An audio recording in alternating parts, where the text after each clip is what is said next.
Good morning everyone. Grammar giggles के इस session में आप सभी का बहुत बहुत बहुत स्वागत है। भाई आपको पढ़ना आता है तो भाई मुझे ये बताओ कि आज हमारा टॉपिक क्या है, पढ़ने क्या जा रहे हैं। आज हम पढ़ने जा रहे हैं भाई प्रेपोजिशंस। क्या पढ़ने जा रहे हैं? प्रेपोजिशंस, जो अपनी थर्ड सेकेंड क्लास से पढ़ते आ रहे हैं। पर अभी इन क्लासेस सेवेंथ एट्थ के अंदर आपको क्या जानना ज़रूरी है, उसके अंदर डीप नॉलेज करना बहुत ज़रूरी है। तो इसीलिए आज हम प्रेपोजिशंस करने वाले हैं। बहुत आसान टॉपिक है, अगर आप उसे अपने दिमाग में रखोगे कि हाँ इसका रूल ये है, उसका रूल ये है, तो आपको प्रेपोजिशन सीखने में कोई आपको डिफ़िकल्टी नहीं आएगी। तो इसीलिए मैं कह रही हूँ इस वीडियो के अंदर हम कोई पार्ट्स नहीं होंगे, इस पूरी वीडियो के अंदर हम पूरा कवर करेंगे। ठीक है, पूरा कवर करेंगे। सो ग्रामर गिगल आपका बहुत ही वार्म हार्टेडली आप सभी का स्वागत करते हैं। चलो भाई शुरू करते हैं हमारी आज की क्लास। ठीक है, तो भाई पहले बताओ मुझे, प्रेपोजिशन लिख तो रखा है, पर मुझे पहले ये बताओ, जो ये एक डॉग बैठा है चेयर के नीचे, तो हम क्या बोलेंगे इसे? The dog is sitting on the chair, the dog is sitting in the chair, the dog is sitting above the chair, या the dog is sitting under the chair? मुझे ये कमेंट सेक्शन में बताओ भाई कि इसको हम बोलेंगे क्या। अब कैट वाले को भी बताना है कि कैट वाले को बोलेंगे क्या, कि कैट कहाँ पर बैठी है, मुझे ज़रूर बताना भी।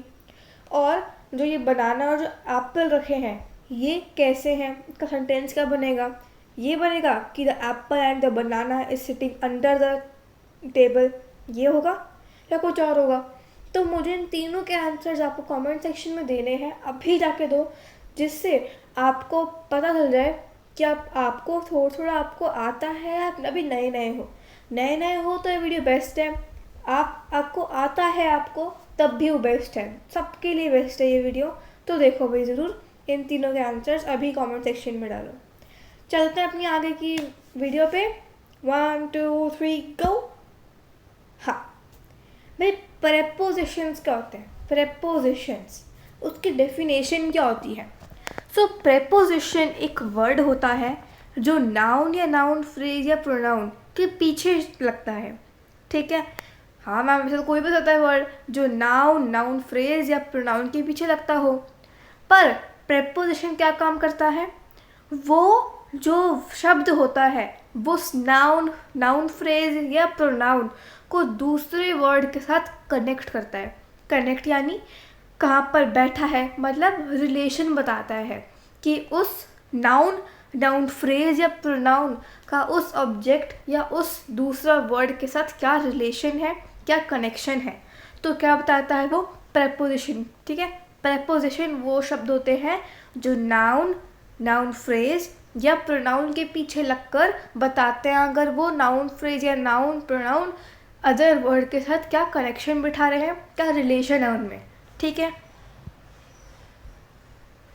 तो भाई काइंड्स ऑफ प्रेपोजिशन पढ़ने से पहले भाई एक चीज़ समझ लो, ये कुछ प्रेपोजिशन दे रखे हैं मैंने, इनको फटाफट इनको सब कुछ लर्न कर लो।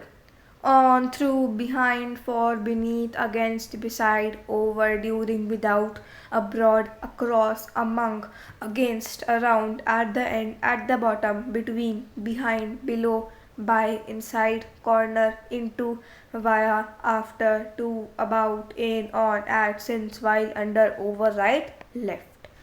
ये कुछ prepositions हैं जो बहुत ही ज़रूरी हैं। ज़्यादा ज़रूरी नहीं है, इसके अंदर कुछ ज़रूरी है, बाकी सब भी prepositions हैं, बट आप वो लेटर क्लासेस के अंदर पढ़ोगे उन सब का काम। तो फिर अभी क्या करना है आपको, जो मैं अभी पढ़ाऊँ उस पर फोकस करना है। ठीक है, तो ये कुछ प्रेपोजिशंस हैं। अगर आप ऐसे ही इंग्लिश पढ़ने आ रहे हो यहाँ पर, तो मैं चाहती हूँ आपसे कि जो सारे जो प्रेपोजिशन हैं इनको लर्न करो, इनका काम क्या है, कहाँ पर होते हैं ये। पर इनमें से कुछ ऑलमोस्ट हम इस क्लास में ही कवर कर लेंगे, तो इस क्लास को भी देख लो अच्छे तरीके से। ठीक है, ये कुछ प्रेपोजिशन है, इनका स्क्रीनशॉट ले लो और जाके गूगल या किसी भी AI से पूछो कि हाँ इन सब का मीनिंग क्या है, इन सब कहाँ यूज़ होंगे, कुछ एग्जाम्पल से बताओ, क्योंकि एग्जाम्पल से प्रेपोजिशन बहुत अच्छे समझ में आते हैं। ठीक है, कभी भी आपको प्रेपोजिशन पढ़ने हैं तो एग्जाम्पल से दो। ठीक है, अब चल लेंगे अपने काइंड्स ऑफ प्रेपोजिशंस पे। प्रेपोजिशन मतलब आगे हम प्रेपोजिशन होते गए, अब हम पढ़ेंगे काइंड्स ऑफ प्रेपोजिशंस। ठीक है, तो there are 3 types of prepositions. ठीक है, there are 3 types in prepositions. Preposition के 3 प्रकार होते हैं। उन प्रकार कौन कौन से होते हैं हमारे? Place of preposition, time of preposition, direction of prepositions. ये तीनों क्या होते हैं? कुछ टाइप्स होते हैं प्रेपोजिशंस के। तो आज हम पढ़ने जा रहे हैं, तो आराम से चुपचाप बैठ के देखो। ठीक है, सो ये कुछ थे हमारे काइंड्स ऑफ प्रेपोजिशंस। पहला चीज़, प्रेपोजिशंस ऑफ प्लेस। पहला जो हमारा ये था प्लेस ऑफ प्रेपोजिशंस, हम अगर ये करने वाले हैं अभी। ठीक है, और अब हम क्या करने वाले हैं? Prepositions of place. Some prepositions show where something happens, they are called prepositions of place. मतलब कुछ प्रेपोजिशंस क्या बताते हैं कि जो शब्द है वो दूसरे के साथ लिंक तो करते हैं, पर लिंक कैसे करते हैं? बताकर कि वो कहाँ है, कहाँ पर वो चीज़ हो रही है। So something where happens, show where something happens. ठीक है, उनको क्या कहते हैं? Prepositions of place. एग्जाम्पल से बहुत से समझ में आता है, अब देख लो यहाँ पर। Saini was sitting under a tree. Tree के नीचे सैनी बैठा हुआ था। मतलब क्या बता रहा है? सैनी है, सैनी कोई बॉय है, अब ट्री के नीचे बैठा हुआ है, तो सैनी क्या है? एक नाउन है, और ट्री क्या है? एक दूसरा शब्द है। क्या है? दूसरा शब्द। और क्या हो रहा है? Under a tree. अंडर मतलब ट्री के नीचे बैठा है, तो हमें ये शब्द बता रहा है कि हाँ वो उसके अंडर बैठा है, उसके नीचे बैठा है। ठीक है, समझ में आ गया? Okay. There is a wooden floor underneath the carpet. Carpet के नीचे क्या है? एक वुडन फ्लोर है, अंडरनीथ। समझ में आ गया? Some geese flew over their house. John and Sarah were hiding inside the wardrobe. There was a tree beside the river. I have a friend who lives in America. So क्या है इसके अंदर? सबके अंदर बता रहा है कि जो चीज़ है वो कहाँ पर हो रही है, कहाँ पर बैठा है, कहाँ पर हो रही है, कहाँ पर घटित हो रही है, सब कुछ बता रहा है। तो वो शब्द क्या होता है हमारे? Prepositions of place. अब चलते हैं अपने प्रेपोजिशंस ऑफ टाइम पे। कुछ प्रेपोजिशन बताते हैं कि जो चीज़ है वो कब होती है, कब। ये प्लेस बताता है कि कहाँ हो रही है, कहाँ, और टाइम बताता है कि कब हो रही है, कब। ठीक है, एग्जाम्पल देख लो भाई। School starts at 9 o'clock। 9 बजे स्कूल शुरू हो जाएगा, तो एट उस टाइम पर, एट 9 o'clock, तो एट क्या हो गया? Preposition of time. We are going to the zoo on Saturday. हम सैटरडे को जू जाने वाले हैं, तो कब? On Saturday. सैटरडे के दिन हम जू जाएंगे। No you can't watch a video, it's past your bedtime already. मतलब तुम वीडियो नहीं देख सकते क्योंकि तुम्हारा जो बेड टाइम है वो हो चुका है। मतलब बेड टाइम से तुम ज़्यादा टाइम हो चुका है। जैसे हमारा बेड टाइम फॉर एग्जाम्पल 7 बजे है, तो 8 बज गए हैं, तुम वीडियो अब नहीं देखोगे, तुम्हें अब सोना है। तो पास्ट योर बेड टाइम, मतलब बेड टाइम कोई टाइम होता है, अब टाइम का भी हम क्या बता रहे हैं? पास्ट। पास्ट बता रहे हैं कि पास्ट मतलब 7 बजे बेड टाइम है फॉर एग्जांपल, तो 7 बजे के 7:30 हो गया, 8 हो गया, कोई भी टाइम हो गया, पर उससे ज़्यादा हो गया, तो पास्ट योर बेड टाइम से भी ज़्यादा हो गया। तो क्या हुआ इसके अंदर? बेड टाइम एक टाइम है, और उसका भी हम क्या बता रहे हैं? पास्ट, मतलब आगे। तो क्या हुआ? टाइम का चेंज हुआ। टाइम कौन सा बता रहा है? पास्ट। पास्ट बता रहा है, तो क्या हो जाएगा यहाँ पर? Past is your preposition of time. I visited my grand parents during the summer. You must finish the work by Friday. I will do my work before dinner. समझ में आ गया? एक क्लास सुन लो ये। I visited my grand parents during the summer, इसके अंदर क्या होना है? समर है, समर के अंदर, समर चलते चलते जब समर चल रही होगी तो मैं अपने दादा दादी से मिल के आऊँगी। ठीक है, मैंने ये कहा। अब क्या होगा इसके अंदर? समर चल रही है, ड्यूरिंग द समर। समर जब चल रही होगी उसके बीच या कुछ में मैं चली जाऊँगी ग्रैंड पेरेंट्स से मिलने, तो ड्यूरिंग द समर। समर एक टाइम है, एक एक दो महीने का टाइम होता है, 3-4 महीने का। तो उस समर का जो टाइम होगा उसके ड्यूरिंग, उस चीज़ में, उसके अंदर हाँ कि कुछ दिन मैं चली जाऊँगी मिलने, तो during the summer I visit my grand parents during the summer. समझ में आ गया? गुड। चलते हैं अपने प्रपोजिशन ऑफ डायरेक्शन पे, जो लास्ट क्या है, पार्ट है। लास्ट पार्ट मतलब लास्ट हमारा क्या है, एक टाइप है प्रपोजिशंस का। Some preposition show where something is going, they are called prepositions of direction. मतलब कुछ प्रपोजिशन बताते हैं कि जो चीज़ है वो कहाँ जा रही है, ये नहीं बता रहे कहाँ बैठी हुई है। वो जो होता है प्रेस के अंदर, प्रपोजिशन ऑफ प्रेस क्या बताता है कि जो कहाँ वो चीज़ बैठी है या कहाँ वो चीज़ है, कहाँ पर रह रही है वो। तो यहाँ पर क्या होता है डायरेक्शन के अंदर, डायरेक्शन में ये बताते हैं कि वो चीज़ किसकी तरफ जा रही है। तरफ, तरफ मतलब डायरेक्शन। समझ में आ गया भाई? आपको एक चीज़ ध्यान रखनी है, तरफ, डायरेक्शन, कहाँ कहाँ पर रहती है, ये सब किस में आ जाएगा, प्लेस के अंदर। अब डायरेक्शन में क्या होता है, the boys chased after each other, मतलब बॉयज़ हैं, उन्होंने ईच अदर, उनने आपस के अंदर क्या किया, एक दूसरे को चेस किया, मतलब दूसरों को पकड़ा। ठीक है, ऐसे पकड़म पकड़ाई होती है तो उसके अंदर हम पकड़ते हैं, तो चेस्ड आफ्टर ईच अदर। तो बाकी लोगों के सामने क्या हुआ, each other, after, after each other मतलब वो एक दूसरे के आसपास पीछे पीछे जाए जा रहे हैं उन्हें पकड़ने के लिए। तो आफ्टर, आफ्टर क्या बता रहा है कि हाँ उनकी तरफ जा रहे हैं वो, तो आफ्टर क्या होगा, preposition of direction. The football roll down the hill, hill है एक, हिल के नीचे क्या हुआ, एक फुटबॉल है, और फुटबॉल क्या हुआ, वो नीचे रोल रोल रोल करके कहाँ गई, हिल के नीचे गई, हिल के बिल्कुल एंड बॉटम पे गई, तो डाउन द हिल। तो बता रहा है कि जो फुटबॉल थी वो डाउन द हिल गई, कहाँ गई, down the hill. A man was walking his dog along the river bank. The freeway goes right through the city. We were traveling towards Miami. Towards Miami मतलब हाँ हम मियामी की तरफ ट्रैवल कर रहे हैं, तरफ, तरफ ट्रैवल कर रहे हैं। समझ में आ गया? Preposition with special uses, ठीक है। यूसेज ऑफ, ऑफ क्या है, एक क्या है, ऑफ preposition होते हैं। Our modules are full of real life examples. I ate a plate of rice and a quarter of milk. Would you like to have lemon juice? I need 3 pieces of paper. Most of the children in my class like education. There are several ways of cooking upma. इसके अंदर क्या हो रहा है भाई, ये सारे क्या हैं, ये सारे कुछ सेंटेंसेस हैं, इन सभी को अभी पढ़ लो, तुम अभी पढ़ो।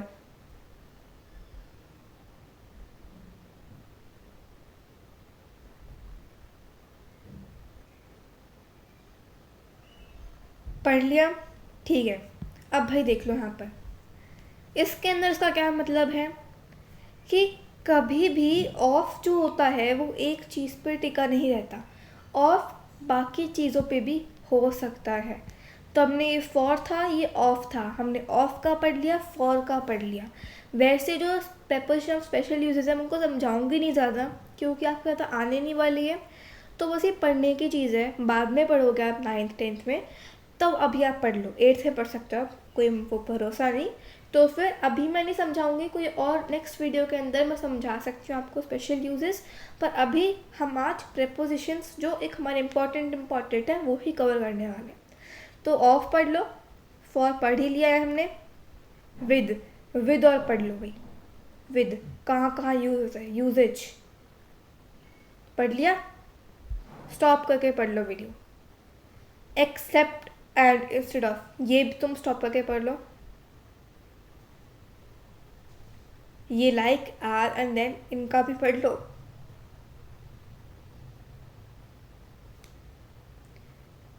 prepositions with adjective verbs, ये भी तुम्हारा एक्स्ट्रा है।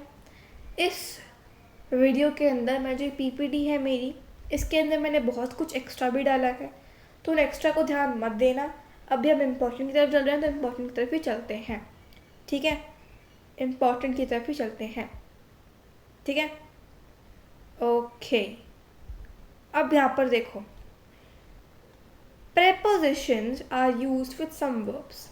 The verbs in these examples are printed in color. यहाँ पर देखो, I am looking for my pencil. Have you seen it? Looking क्या एक verb है, और verb में क्या बता रहा है कि हाँ मैं अपनी पेंसिल के लिए ढूंढ रहा हूँ, for my pencil. मैं आसपास किसके लिए देख रहा हूँ, for my pencil. तो for क्या हो गया हमारा, preposition. ऐसे ही जो बाकी सेंटेंसेस है उनके अंदर भी यही है. जैसे they borrowed money from the bank, last sentence, they borrowed money from the bank, bank से उन्होंने पैसे उधार में लिए. फ्रॉम द बैंक, किसके, फ्रॉम द बैंक. तो फ्रॉम क्या हो गया, प्रेपोजिशंस. समझ में आ गया. इसका बस यही मतलब है कि कुछ प्रेपोजिशन हमारे नाउन फ्रेजेस प्रोनाउन के साथ यूज़ होते हैं, पर कुछ हमारे प्रेपोजिशंस क्या किसके साथ यूज़ होते हैं, कुछ वर्ब्स के साथ यूज़ होते हैं. तो यहाँ पर देख लो, स्टॉप करके एक बार. ओके. हाँ, तो ये भी हमारे नेक्स्ट होती है नाउन्स. देखो यहाँ पे traffic, can cause damage to the environment, इसके अंदर भी क्या है, नाउन्स के साथ यूज़ हो रहे हैं. तो ये कुछ ज़्यादा एग्जांपल है, क्योंकि एग्जांपल से ही तुम्हें समझ में आएंगे, तो इसलिए बहुत ज़्यादा एग्जांपल डाले मैंने इस पीपीटी के अंदर, जिससे तुम्हें समझ में आए. तो ये 1 2 3 4 5 6 एग्जाम्पल्स हैं. इन 6 एग्जाम्पल्स को तुम अच्छे से पढ़ो, क्योंकि ये एग्जाम्पल्स तुम्हें समझाएंगे कि हाँ इसका मतलब ये होता है, इसका मतलब वो होता है. ठीक है. अब भाई देख लो भाई, यहाँ पर चुपचाप बैठ के देखो. ये ट्राई दिस है. ट्राई दिस मैं खुद नहीं करवाऊंगी, क्योंकि मैंने बहुत सारे एग्जाम्पल करवा दिए हैं. तो एग्जाम्पल्स तुम्हें समझ में आ गए होंगे कि हाँ एग्जाम्पल तुम्हें समझ में आ गया. तो तुम्हें ये खुद करना है. ठीक है. और जो इनके आंसर्स होंगे वो एज यूजुअली तुम्हारे डिस्क्रिप्शन बॉक्स में ही होंगे. पहले अभी करो बैठ के. पहला बता दीजिए आपको पहला answer. A cat was sitting dash the roof of my car. एक बिल्ली थी, वो मेरे कार के रूफ पर क्या, was sitting at on the roof, at the roof, in the roof. क्या होगा इसका आंसर. तो तुम 2 मिनट सोचो, मैं 2 मिनट सोचती हूँ, और चलो बताते हैं खुद आंसर, साथ में बताते हैं. ठीक है. 2 मिनट्स में हम बताएंगे इसका आंसर. जल्दी सोचो क्या होगा इसका आंसर.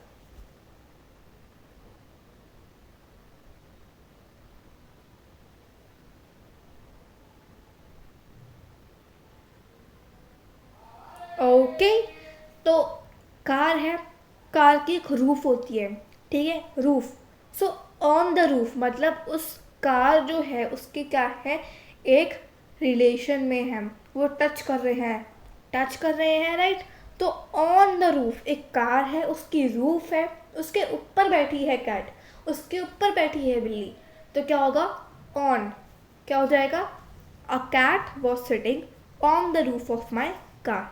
और ऑन क्या है, एक प्रेपोजिशन ऑफ प्लेस. ये प्लेस, टाइम, डायरेक्शन क्या दे रखा है, प्रेपोजिशन ऑफ प्लेस भरना है इसमें, प्रेपोजिशन ऑफ टाइम भरना है इसमें, प्रेपोजिशन ऑफ डायरेक्शन भरना है इसमें. तो आपको ये सब बताना है इसके अंदर.